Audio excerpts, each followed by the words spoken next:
पूरी दुनिया आज कोरोना वायरस के शिकंजे में फंसी है। करोड़ों लोग कोरोना वायरस से संक्रमित हैं, लेकिन मेकोंग डेल्टा क्षेत्र के देशों में कोरोना वायरस का प्रभाव बिल्कुल दिखाई नहीं देता और इस बात से सभी अचंभित हैं। आग्नेय एशिया में मेकोंग नदी एशिया की 7वें नंबर की सबसे लंबी नदी है और ये नदी जिन 5 देशों से बहती है वे बौद्ध देश यानी कि म्यांमार, थाईलैंड, लाओस, कंबोडिया और वियतनाम। इन देशों को मेकोंग डेल्टा कंट्रीज भी कहा जाता है। इन 5 देशों की कुल जनसंख्या 243 मिलियन है और इन देशों में कोरोना वायरस से अब तक मात्र 70 लोगों की मृत्यु हुई है।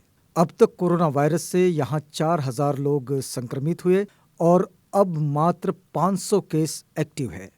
लेकिन भारत, पाकिस्तान, इंडोनेशिया में कोरोना का जाल फैलता ही जा रहा है। भारत में ही 15 लाख से ज्यादा लोग कोरोना से संक्रमित हो चुके हैं। इसके विपरीत वियतनाम की कुल जनसंख्या 97 मिलियन है। यहाँ सिर्फ 415 लोग संक्रमित हैं। कंबोडिया की जनसंख्या 16 मिलियन है। यहाँ सिर्फ 202 लोग कोरोना से संक्रमित है। लाओस की जनसंख्या 7 मिलियन है और लाओस में सिर्फ 20 लोग कोरोना से संक्रमित हैं। इन देशों में कोरोना से एक भी मृत्यु नहीं हुई। थाईलैंड की जनसंख्या 69 मिलियन है और यहाँ 3282 लोग कोरोना से संक्रमित हैं और अब तक 58 लोगों की मृत्यु हुई है। म्यांमार की जनसंख्या 54 मिलियन है और यहाँ 346 लोग कोरोना से संक्रमित हैं और 6 लोगों की मृत्यु हो गई। अन्य देशों की तुलना में इन मेकोंग डेल्टा कंट्रीज में कोरोना संक्रमण का प्रमाण बिल्कुल न के बराबर है।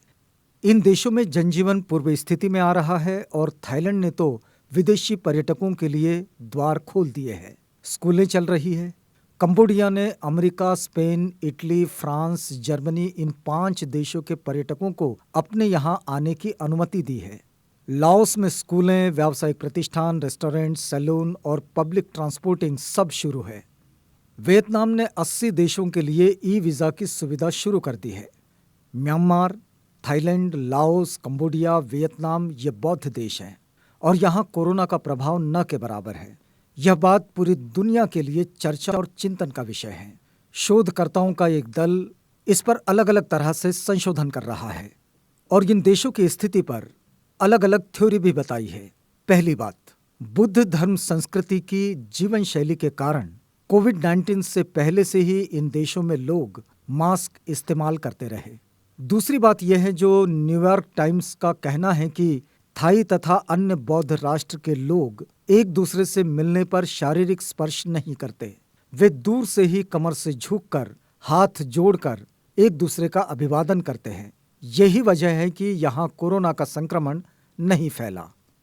तीसरी बात, थाईलैंड, वियतनाम तथा अन्य बौद्ध राष्ट्र के लोग शारीरिक तथा मानसिक रूप से अधिक स्वस्थ होते हैं और सार्वजनिक स्थानों पर कड़ाई से नियमों का पालन करते हैं। चौथी बात, इन देशों में लोगों की रोग प्रतिरोधी क्षमता अच्छी है और वे स्वच्छता तथा अनुशासन का कड़ाई से पालन करते हैं। पांचवी बात, जो शोधकर्ताओं ने नोट की है कि इन देशों में ध्यान साधना यानी कि मेडिटेशन जीवन शैली का हिस्सा है। इससे मानसिक स्वास्थ्य अच्छा रहता है, जिसके कारण शारीरिक स्कंधों पर सकारात्मक प्रभाव होता है और शरीर स्वस्थ तथा मन संतुलित रहता है। शोधकर्ता मेकोंग डेल्टा कंट्रीज की इन परिस्थितियों का गहन अध्ययन कर रहे हैं। आगे चलकर और भी स्टडी हमारे सामने आएंगे, लेकिन आज की स्थिति ये है कि इन बौद्ध देशों में कोरोना वायरस के संक्रमण का प्रभाव बिल्कुल न के बराबर है और वे अपनी पूर्व स्थिति में सामान्य जीवन जी रहे हैं। क्या हम भारतीय इन अनुशासित बौद्धों की संस्कृति से कुछ सीख लेंगे? मूलतः यह आलेख मराठी में लिखा गया है, जिसके लेखक संजय सावंत है। यहाँ उसका हिंदी संस्करण हमने आपके लिए प्रस्तुत किया।